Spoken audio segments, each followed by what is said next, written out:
So essentially what we're doing is we're picking an 11 who are going to play a game. It doesn't matter what era they played in. We are going to be putting them together. But we will play under current regulations, so 2 white balls, bouncer limits and all that, and DRS. And just for sake of ease, because obviously if you were playing it in Chennai, you'd have a different team to if you were playing it at Perth or whatever. So I'm going to say we're going to play this at Trent Bridge, just for the sake of randomness, so we all get an idea. Right then. Just because it's your favourite ground. It's because it's my home, yeah. I don't want to be travelling too far to watch this game. So, Darren Gough, Jarrod Kimber and myself, Andrew Mckenna, are going to put together this particular team. Now, on the way in this morning, I started putting together a squad, and I think I ended up with about 28 names to start with. Okay. So, and this was just my list. So I'm just doing mine now. Okay. Right then. So, openers. Let's start with, let's just go 1 to 11.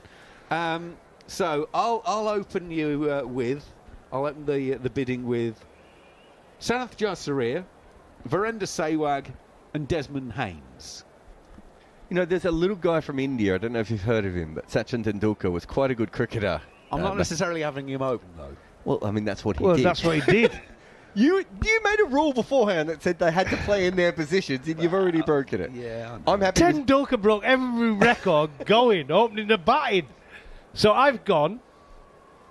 I was undecided on my second opener, but Sachin Tendulkar. Shall I give you my 11 first? Let's just go straight 11s. Go on then. I've gone Sachin Tendulkar, right? Then, number 2, I had a struggle there. I didn't know what to do. I didn't know whether to go Hashim Amla, Chris Gale I went for Chris Gale.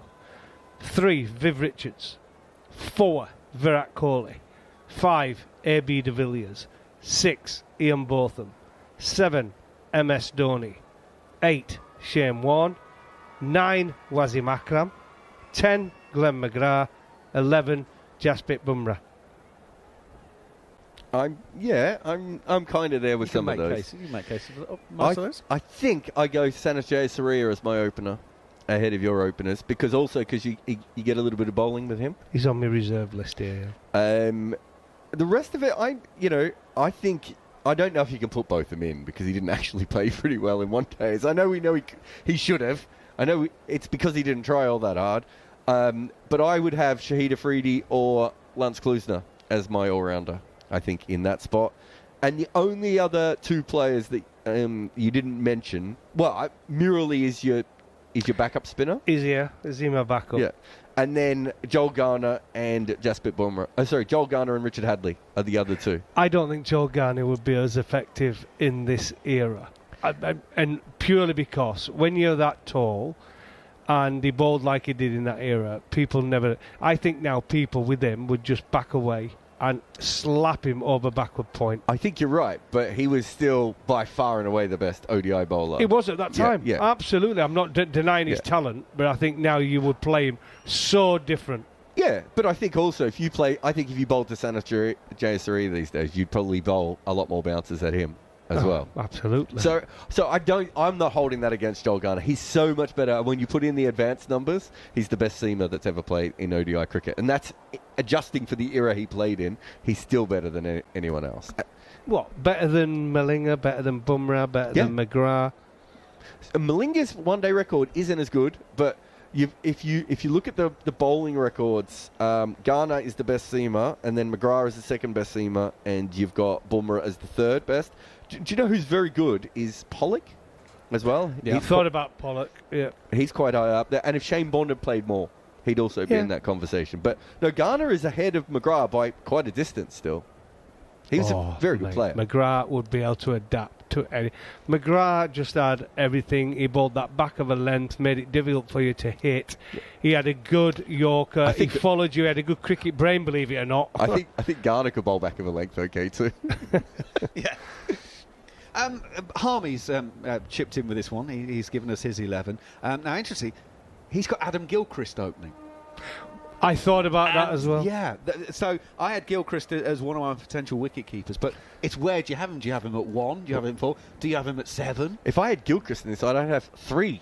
I think you've got 2 wicket keepers as well. You've got De Villiers and MS Dhoni. Yeah, I thought, look, Gilchrist, it was something I found very difficult. I actually prefer bowling against him in one-day cricket, again, than I did in Test cricket. That's because you weren't exhausted by the time you had the bowl to him. Spot on. So, and I had a plan to Gilchrist in one-day cricket where I could bowl to. I used to come round the wicket to him, and I used to have a real wide, like backward, so he was covering 2 positions. I didn't have to have a fine leg. So I had him at real backup point, and he really struggled with that to me. And he would then really try to hit me through the offside all the time. Him and Mark Waugh were brilliant. There's no doubt about it. In an era where, and Michael Slater, by the way, they had 3 guys there who used to come at you hard, and they were hard. And it's similar to Klusner. I found him harder to bowl in Test matches than I did in one-day cricket. But Jay Surya would have been up there. He was a difficult one. But I thought Chris Gale, purely because of that striking power. When you've got people like Tendulkar you can bat around, and Richards and Kohli, I just thought it'd be nice to have some power in there. Well, I mean, Jay Surya could score quick. He's not the same kind of power hitter as Gale, but I was just thinking then you also get another top bowler. No, I like that. So his bowling record is almost exactly the same. I'm quite happy to swap Gale for Jay Surya. I'd let you have that one because I have got him down here, and he is one of the best I bowled it by a long shot. There's no doubt. Can we have another conversation about Ian Botham compared to Klusner and Afridi? Can we just go back to Gilchrist for a second? Because even though he's sitting eating his lunch at the moment, Harmy's got his headphones on listening because he's just dropped a message on our WhatsApp group going, Gilchrist won 3 50-over World Cups, opening the batting, setting the tone. Yeah, well, Brad Hogg won 2 of them as well. It was a pretty good team, is my point. Yeah, Gilchrist is a good player, but fantastic player and one of the hardest I've bowled at. But again, is he better than Jay Surya doing that when you've already got Tendulkar and Viv Richards at 3? And then I wanted a finisher, and I think Dhoni, there's no doubt in my mind, but the finisher, the best one out there is Dhoni. I'm so glad you used that word finisher. And because Bevan. I've got Michael Bevan was close to getting in there as well. Well, you see, I had 2 other names in the finishing department, and one of them would have been, I'm sure, a teammate of yours, Neil Fairbrother, who was absolutely brilliant. He'd get in England's. I think he'd get in England's. A good chance of getting in England's best ones. But the problem with that, I mean, when you go with it, none of us have got Dean Jones. No. But Dean Jones's record is outstanding. Yes. Dean Jones basically changed the way that ODI cricket was played. And when I was growing up, I used to watch him in his cap. In that yellow cap batting, I used to think, wow, I'd love to play like that. So he affected everybody around the world. He's loved in Asia, the way he played as well. He played spin so well. He ran at spinners, so they couldn't bowl at him. And none of us have got him in. I've gone for De Villiers and Kohli over them. I mean, he would have batted at 3. And I don't even think Dean Jones would pick himself over Viv Richards. And Dean Jones had a pretty high opinion of himself. Well, I've not got Ponting in there purely because I thought if he don't bat 3, I can't get him in. Well, and Ricky Ponting, what a player.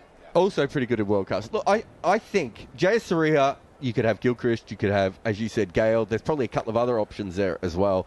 Rohit Sharma's another good option, David Warner. Yeah. But I think Tendulkar, Richards, Kohli and AB de Villiers are all automatics. And so you have players like Dean Jones and Ricky Ponting who probably would fit in. But how do you get them in ahead of any of those other guys? I just don't think you can. So the other middle order options that I had, Babar Azam is going to be, again, one of those. But how'd you give in?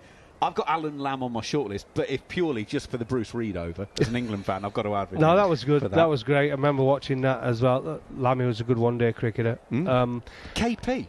Yeah, KP, he's in my squad, but again, it's so hard to get him in. Where does he get in? Can he get in instead of AB de Villiers? He's just not as good as AB de Villiers. I'll give you one bloke who we've not mentioned. And I think he's a better Test cricketer. Dominic has tweeted us in, who's got in number 6 on his team, Brian Charles Lara. We've not even mentioned BC Lara. I think that breaks your rule, though, again, because he's got him batting at 6. But we can rejig that order. Do you know what? I've got the advanced numbers here, which takes out the errors and everything and normalises everything. And you have a look at Lara's record. It's not that far behind Tendulkar's, but Tendulkar is far enough ahead that you can't make the claim.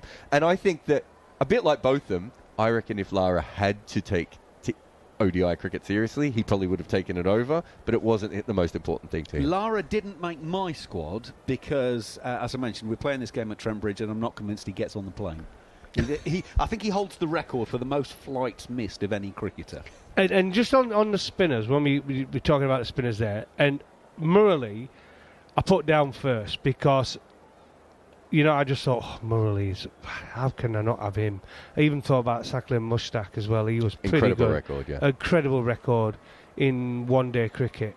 But I thought, again, I'm leaving out arguably the greatest spinner of all time, who can bat as well, character, his fielding, the all-round package of Shane Warne, make cricket sexy. To leave him out, there's no way I could leave him out. He has to be in there. I think you could make a claim that Murali is a slightly better one-day bowler than Warne, but because of the batting, you probably still pick Warne because you're just getting nothing out of Murali, are you? And fielding, yeah, exactly. Fielding, Warne, he's an all-round cricketer, isn't he? Absolutely fantastic, and he rises to the occasion. Can you imagine him? I mean, box office. We all went Dhoni.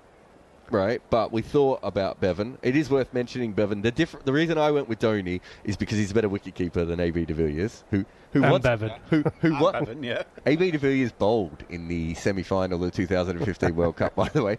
Not saying he's an all-rounder. So I went for Dhoni because he can wicketkeep, but also because he could hit sixes. I think if this is being played in Trent Bridge, then Klusener has to come in as the all-rounder. Can I tell you why I went beefy in that position? Because he was really good at cricket, and he would have been good at one day if he tried. No, and I think you said it was Trent Bridge, so I thought to play there, I'm going to need some seamers more than spinners. So I went for I've got Bumrah, McGrath, Akram, and both of them 4 seamers because my spinners Shane Warne. So I've only got 5. So I've got part-time then Tendulkar, Gale. They're my bowlers. So I had to really go for someone who offered me bowling. It was either him, Imran Khan, or Kapil Dev, or Richard Hadley. One of them. Right, we're running out of time on this one. In terms of the quicks, none of us have got Dale Steyn. He's just slightly back. I don't think Dale Steyn's record's not that much dissimilar to Goughy when you look at the era. So Goughy, the bowlers that he's near, Mustafizur Rahman and Dale Steyn are the 2 bowlers you're most similar to on my numbers. And I think they're all great bowlers. Goughy less so, but I think the other 2 are great bowlers. But I just think that there's a difference between that level and the sort of the Wasim Akram and Joel Garner level, right? Yeah. And as I said earlier, as we're playing at Trent Bridge, Richard Hadley therefore has to play. If it were Headingley, I'd be in. Yeah, exactly. You've got Headingley wrapped up. So I think we've absolutely proved nothing there whatsoever. I'm not even sure we have an 11 at the end of that. I'm not even sure we've got 11.